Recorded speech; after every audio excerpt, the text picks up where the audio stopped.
Hello friends, मेरा नाम मुकेश हो। फ्रेंड, आज मैं बात करने वाला हूँ HP 255G8 नोटबुक के बारे में एंड मैं बात करने वाला उसके अनबॉक्सिंग एंड रिव्यू के बारे में। तो चलिए फिर स्टार्ट करते हैं अनबॉक्सिंग।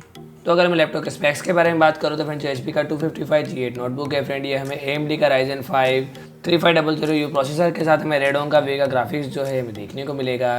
एंड जो लैपटॉप है फ्रेंड, हमें 8GB DDR4 रैम के साथ and 1TB storage hard disk के साथ जो है हमें देखने को मिलेगा। एंड फ्रेंड, जो लैपटॉप है फ्रेंड, हमें डोज बेस देखने को मिलता है, इसलिए फ्रेंड ये भी बताने वाला हूँ कि किस तरह से हम इसके अंदर विंडोज़ जो है इंस्टॉल कर सकते हैं।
आपको वीडियो कैसा लगा मुझे कमेंट करके जरूर बताइए। और भी अगर आपको हमारे चैनल के वीडियो या फिर बॉक्सिंग के बारे में जानना हो तो फ्रेंड हमारे चैनल को सब्सक्राइब करें ताकि हमारा आने वाले हर टेक वीडियोज़ के अपडेट्स आपको जल्द से जल्द मिले। एंड वीडियो अच्छा लगे तो लाइक करें, शेयर करें एंड कमेंट करें।